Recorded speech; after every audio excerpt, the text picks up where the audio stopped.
دیکھیں یہ ایران کے لیے گھٹنے ٹیکنے کی بات جو ہے نا وہ آخری بھی آپشن بھی نہیں ہے.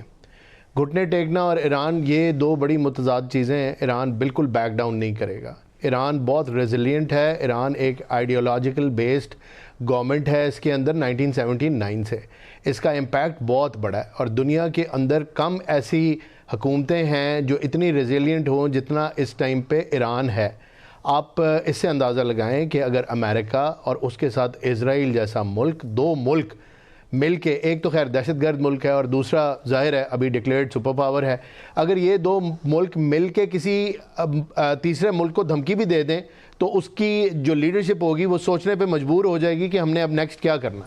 تو آپ ایران کو یہ اس سے اندازہ لگائیں کہ with in hours they launched back an effective attack not only on Israel but also on all the bases from where they were attacked by the US. اور ساتھ انہوں نے یہ بھی کلیئر کیا کہ ہم نے ان مسلم ممالک کے اوپر اٹیک نہیں کیا، ہم نے US بیسز کے اوپر کیا ہے. سو no offense to the Muslim countries جہاں سے وہ ہیں. انہوں نے کہا in the first place انہوں نے اپنی بیسز ہی غلط دی ہوئی ہیں. تو یہ آپ اس میں ایک ایبسولوٹ کلیئرٹی دیکھ رہے ہیں ایرانین سٹانس کے اندر. وہ بالکل بھی باک ڈاؤن نہیں ہوئے اور وہ اتنی زیادہ جو ہے کلیئرٹی آف مائنڈ ہے ان کے اندر. انہوں نے کہا جی آپ ہمیں کیا بتا رہے ہیں کہ ہم نے اٹیک کیا، آپ نے بیسز غلط دی ہوئی ہیں، جو کہ ایک بڑی نارمل اور بڑی جسٹ بات ہے. دوسرا ابھی ذکر ہو رہا تھا رشیا کا اور چائنا کا. دیکھیں ان دونوں ملکوں کا بڑا اہم رول ہے اور ظاہر ہے امریکہ کے بعد جو دو بڑی طاقتیں ہیں دنیا کی وہ یہی دو ملک ہیں اور ریجن کے اندر ان کا بہت بڑا انٹرسٹ ہے اور ایران کے ساتھ ان کا ایک بڑا گہرا تعلق ہے. مسئلے والی بات یہ ہے کہ بلکہ مسئلے والی تو نہیں، ایک انکریجنگ بات یہ ہے کہ ان کی بھی سٹیٹمنٹس جو آئی ہیں، جو چائنیز کی طرف سے سٹیٹمنٹ آئی ہے، انہوں نے باقاعدہ ایک ایکس رے رپورٹ امریکہ کی سائیکی کی اور امریکہ کی ہسٹری کی دنیا کے آگے رکھتی ہے. انہوں نے کہا ہے جب سے یہ لوگ وجود میں آئے ہیں اس میں جتنا عرصہ یہ جتنے سال ان کو ہوئے اس میں سے 16 سال یہ جنگ لڑتے رہے. تو یہ ایک بہت سگنیفیکنٹ اور بہت بڑی سٹیٹمنٹ ہے. انہوں نے کہا مسئلے کی وجہ یہ مسئلے حل کرنے کے لیے نہیں، یہ مسئلے پیدا کرنے کے لیے ملک دنیا کے اندر، امریکہ کی طرف اشارہ کرتے ہوئے. It's a very bold statement.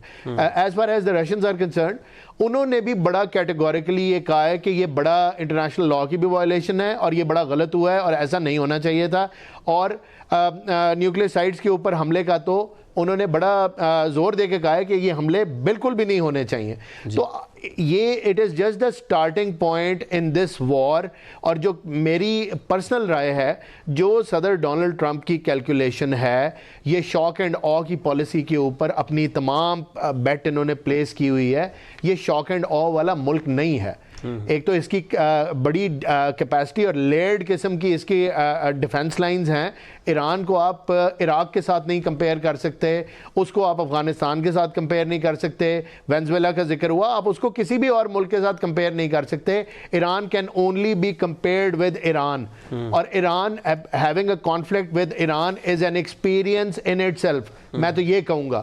تو یہ یو ایس نے بڑی جنگیں لڑی ہیں، بڑا کچھ کیا ہے، لیکن جو اس کا ایرانین ایکسپیرینس ہوا ہے یہ یونیک ایکسپیرینس ہے. یہ ان کے لیے بھی ایک جس کو کہتے ہیں نا ہسٹری بکس میں لکھا جائے گا لرننگ ایکسپیرینس ہوگا یو ایس کے لیے. یہ شاک اینڈ آ والا ملک نہیں ہے. یہ بالکل ڈٹر نہیں ہوں گے، یہ پیچھے بھی نہیں ہٹیں گے. یہ بالکل ان کو برابر ٹکر دیں گے تب تک جب تک ان کے اندر دم ہے، جو ان کی کیپیبلٹی ہے.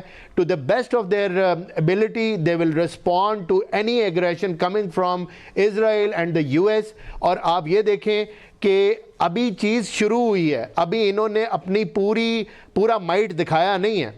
وہ جو 12 دن کی جنگ تھی اس کے اندر بھی بڑی غلط فہمیاں دور ہو گئیں.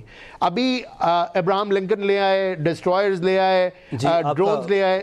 آپ کا پوائنٹ آ گیا کہ بالکل برابر کی ٹکر دے گا.